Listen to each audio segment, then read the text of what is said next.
வணக்கம். நான் கலையரசி. நான் கிளிநொச்சி அம்மாச்சி உணவகத்தில் கடமை புரிகின்றேன். அம்மாச்சி உணவகமானது பெண்களுக்கான, அதாவது பாதிக்கப்பட்ட பெண்களுக்கான வாழ்வாதாரம். அது ஒரு அரசால் இயங்குகிற ஒரு கடை, ஒரு உணவகம். அந்த உணவகத்தில் பெண்கள் பாதிக்கப்பட்டு வெளியே போகிறார்கள், பெண்கள் கண்ணீரோடு வெளியே போகிறார்கள் என்றால் அந்த கண்ணீருக்கு பின் காரணம் அரச ஊழியர்கள் என்றால் அந்த கடையை பெண்களுக்காக வாழ்வாதாரம் சொல்லி உருவாக்கணும். அது அரச ஊழியர்களின் வாழ்வாதார கடை என்று தொடக்கி விடலாம். ஏனென்றால் இந்த கடையில 48 பெண்கள் வேலை செய்த கடை. அதாவது அம்மாச்சி உணவகம் வடமாகாணத்தில் முதல் தரமான கடை. 48 பணியாளர்கள் வேலை செய்த கடை. இன்று அதில் ஒரு 10-15 நபர்கள் தான் பணிபுரிகிறார்கள். அந்த 10-15 பேர்களுக்கு தொடர்ச்சியாக வேலை செய்கிறார்கள். அவர்களுக்கு ஒரு வாழ்வாதாரம் தேவையில்லை.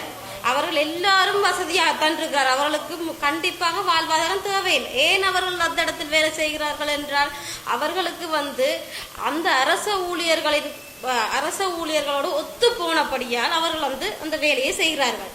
நாங்கள் ஒத்து போகவில்லை. நாங்கள் நியாயமா, நீங்கள் தவறு செய்கிறீர்கள், நியாயத்தை கேட்டபடியா நாங்கள் எல்லாரும் வெளியே போயிட்டோம்.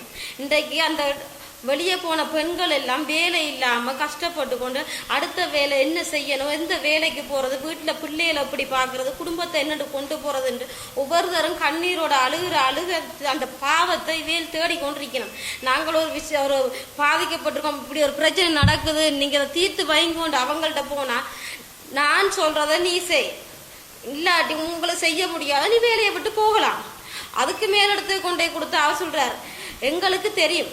அதாவது ஸ்ரீரூபி, சோதி விஜயதாசன், சுதர்சினி, மாலினி, முரளிதரன் இவ்வாறான அரச ஊழியர்கள், அதாவது விவசாய திணைக்கள அரச ஊழியர்கள் இவ்வளவு பேரும் ஒன்று திரண்டு அம்மாச்சி பணியாளர்களை ஒரு அடிமைத்தனமாக, அதாவது சாப்பாடு இந்த வயிற்றுக்கு போடு, இதை எந்த ஒரு அம்மாச்சியிலையுமே இல்லாத ஒரு நடைமுறை. ஆனா சொல்றது அம்மாச்சி எல்லாம் ஒன்று, அம்மாச்சின்ற சட்டத்திட்டங்கள் எல்லாம் ஒன்று, அம்மாச்சிக்கு ஜாப் இருக்கிறது, அம்மாச்சியின் ஜாப்பின் பிரகாரம் தான் எல்லாம் நடக்குதுன்னு சொல்றீங்க முடியும். வாய் வார்த்தை மட்டும், செயல் வடிவம் நான் சொல்றதான் நீ கேட்கணும் என்ற செயல் வடிவம் மட்டும்தான் நடக்குது. உதாரணமா அம்மாச்சியிட சாப்பாடு வெயிட், அம்மாச்சியிட சாப்பாடு தரம் தங்களுக்கு சார்பா இருக்கிறவங்களுக்கு பார்ப்பது கிடையாது. அம்மாச்சியிட அவங்களோட சட்டத்திட்டங்கள் தங்களுக்கு சார்பான ஆக்களுக்கு இல்லை, தங்களுக்கு எதிராக கொடி பிடிச்சு நியாயத்துக்கு பக்கம் போறவங்களுக்கு மட்டும்தான் அவங்களோட சட்டத்திட்டாங்க. இப்ப உதாரணமா திருநெல்வேலி அம்மாச்சி விவசாய திணைக்களத்துக்கு இயங்குது, வவுனியா அம்மாச்சி விவசாய திணைக்களத்துக்கு இயங்குது. ஆனா இவ்வளவு பிரச்சனை வந்ததில்லை. ஏன்றால் அங்கு அரசு ஊழியர்கள் கடமை புரிகிறார், அவர்கள் துன்புறுத்தல் இல்லாம நிம்மதியாக வேலை செய்யறாங்க. கிளிநொச்சியில அது நான் நினைக்கிறேன், விலங்கையில அரசு விவசாய திணைக்களத்துல பணிபுரிய சொல்லி உத்தியோகஸ்தர்கள் விட்டு அவங்களுக்கு விவசாய திணைக்கள உத்தியோகஸ்தராக வேலை செய்ய விருப்பம் இல்லை. அம்மாச்சியை கண்காணிக்கணும். ஏனென்றால் அம்மாச்சியால அவங்களுக்கு ஒரு பிரயோசனம் இருக்கு. அம்மாச்சியால சாப்பிடலாம், அம்மாச்சியால விலை குறைவா எல்லாம் தங்களுக்கு ஏற்ற மாதிரி எடுத்துக்கொள்ளலாம், அம்மாச்சிக்கு வர அரமானியங்களை தாங்கள் யூஸ் பண்ணிக்கொள்ளலாம், அம்மாச்சி கொன்றைகளை தாங்கள் செஞ்சு கொள்ளலாம்.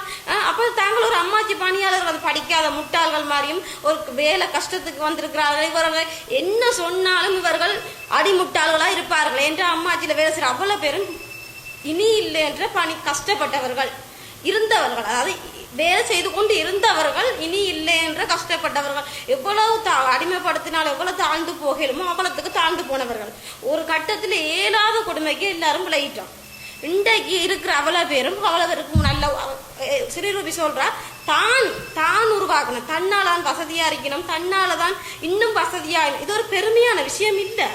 பாதிக்கப்பட்டவனை கீழே விழுத்தி போட்டு வசதியா இருக்கிறவனை வசதியா இருக்குன்னா அதுல என்ன பெருமை ஒரு அரசு ஊழியருக்கு இருக்கு? இந்த நாட்டுல அரசு ஊழியர்களின் அதிகார துஷ்பிரயோகம் பற்றி இந்த ஆட்சி முறை கண்டிக்குது. அரசு ஊழியர்கள் தப்பு துஷ்பிரயோகம் பண்ணுறார்களா, தவறு இழைக்கிறார்களா, அறிவியுங்கள்னு சொல்றாங்க.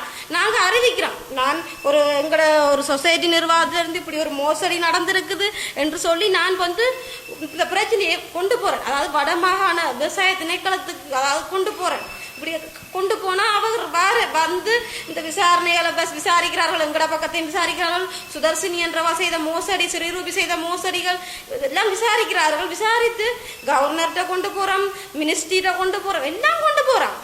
ஆனா தீர்வு தாரம் என்று தீர்வு ஒழுங்கான தீர்வு ஆனா இன்று ஒழுங்கான தீர்வு கொடுத்திருந்தா இன்று வரைக்கும் இந்த அம்மாச்சி உணவகத்தில் இவ்வளவு பெரிய பாதிப்புகள் நடந்திருக்காது. இன்றைக்கு இந்த மீடியாவுக்கு இந்த பிரச்சனை வந்திருக்காது. இந்த இவ்வளவு தவறு நடந்ததுக்கு காரணம் இந்த அரசு